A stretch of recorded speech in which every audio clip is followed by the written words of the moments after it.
మీ పిల్లలు గనక 1 నుంచి 5వ తరగతి చదువుతున్నట్లయితే ఈ విషయం మీకోసమే. మీ పిల్లలు చదువుతున్నటువంటి పాఠశాలలో టీచర్ల యొక్క క్వాలిఫికేషన్ మీరు ఖచ్చితంగా అడిగి తెలుసుకోండి మేనేజ్మెంట్ని. ఎందుకంటారా, ఏ టీచర్లు అయితే 1 నుంచి 5వ తరగతి వరకు బోధిస్తున్నారో ఖచ్చితంగా వారందరికీ సైకాలజీ తెలిసి ఉండాలి. ఈ సైకాలజీ తెలియలేని పక్షంలో అసలు పిల్లలకు విద్యా బుద్ధులు ఎలా నేర్పించాలి అనే విషయం వాళ్ళకు అవగాహన ఉండదు. డిఈడి లేదంటే బిఈడి చేసినటువంటి ఉపాధ్యాయులకు మాత్రమే సైకాలజీ సబ్జెక్ట్ పట్ల అవగాహన ఉంటుంది. పిల్లలకు ఏ రకంగా విద్యను బోధించాలి, వారి యొక్క స్థితి గతులను అర్థం చేసుకొని వారి మనస్తత్వాన్ని అర్థం చేసుకొని విద్యా బుద్ధులు నేర్పించేటువంటి నైపుణ్యం ఓన్లీ బిఈడి చేసినటువంటి ఉపాధ్యాయులకు మాత్రమే ఉంటుంది. ఇలా డిఈడి ఎటువంటి క్వాలిఫికేషన్ లేనటువంటి టీచర్లు కార్పొరేట్ పాఠశాలల్లో లక్షల సంఖ్యలో ఉన్నారు. వీళ్ళందరినీ నేను కించపరచడం లేదు. మీరు పనిచేస్తూ ఆ డిఈడి క్వాలిఫికేషన్ పొందేటువంటి ప్రయత్నం చేయండి. ఇక్కడ మేనేజ్మెంట్లు కార్పొరేట్ పాఠశాలలో ఆలోచించే తీరు ఎలా ఉంటుంది అంటే, ఒక క్వాలిఫికేషన్ ఉన్న టీచర్ని తీసుకుంటే ఎక్కువ మొత్తంలో శాలరీ ఇవ్వాల్సి వస్తుంది.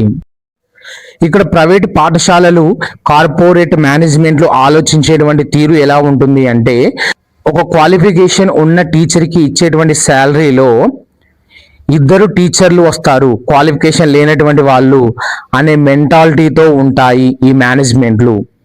ఇలా క్వాలిఫికేషన్ లేని టీచర్లు మీ పిల్లలకు విద్యాబుద్ధులు నేర్పించడం వల్ల వారికి సబ్జెక్ట్ పట్ల సరైన అవగాహన ఉన్నప్పటికీ ఎలా బోధించాలో అనే విషయం తెలియకపోవడం వల్ల మీ పిల్లలు ఏదైనా సబ్జెక్ట్లో అనాసక్తిగా ఉంటే దాన్ని వాళ్ళు అలాగే వదిలేస్తారు. అదే ఒక డిఈడి టీచర్ ఉన్నట్లయితే వాళ్ళు ఆ విషయాన్ని తెలుసుకోకపోవడానికి రీజన్ ఏంటి అని ఆలోచిస్తాడు. ఇలా మీ పిల్లలకు అత్యధికంగా నష్టం జరిగేటువంటి అవకాశం ఉంది. ఎందుకంటే వాళ్ళు ఎక్కువ కేర్ తీసుకోరు. పిల్లలు ఏదైనా సబ్జెక్ట్ పట్ల, మరీ ముఖ్యంగా మ్యాథమెటిక్స్, సైన్స్, ఇంగ్లీషు, మరికొంతమంది పిల్లలైతే లాంగ్వేజెస్ పట్ల అనాసక్తిగా ఉంటారు, లేదా నాకు ఈ సబ్జెక్ట్ హార్డ్ అని చెప్పేసి వాళ్ళు మెంటల్గా ఫిక్స్ అయిపోతారు. అటువంటి సందర్భంలో వాళ్ళు అలా ఫిక్స్ అవ్వడానికి కారణం ఏంటి అనే విషయాన్ని క్షుణ్ణంగా పరిశీలించి ఆ విషయం పట్ల ఆసక్తి రేకెత్తించగలిగేటువంటి నైపుణ్యం ఎవరికి ఉంటుంది అంటే బిఈడి చేసినటువంటి టీచర్లకు మాత్రమే ఉంటుంది. తల్లిదండ్రులారా, ఈ విషయాన్ని మీరు అర్థం చేసుకోండి. మీ పిల్లలు చదువుతున్నటువంటి పాఠశాలలో ఉన్నటువంటి టీచర్లు క్వాలిఫికేషన్ ఉన్న టీచర్లా లేని టీచర్లా అని అడగండి. మీరు ఫీజులు కట్టే మీ పిల్లలకు విద్యాబుద్ధులు నేర్పిస్తున్నారు, కానీ ఇక్కడ మేనేజ్మెంట్లు ఏం చేస్తున్నాయి, ధనార్జనే ధ్యేయంగా మీ పిల్లలకు సరైన విద్యాబుద్ధులు నేర్పించడంలో వాళ్ళు విఫలమవుతున్నారు. 1-2 స్థానాల్లో వచ్చినటువంటి విద్యార్థులను మాత్రమే పట్టుకొని వాళ్ళనే పైకి చూపిస్తూ ఎస్టాబ్లిష్ చేస్తూ వీళ్ళ యొక్క పబ్బం గడుపుతున్నారు, కోట్లు గడిస్తున్నారు. తల్లిదండ్రులారా, తస్మాత్ జాగ్రత్త.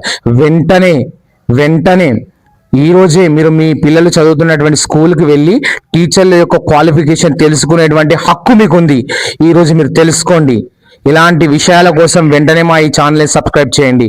ధన్యవాదాలు.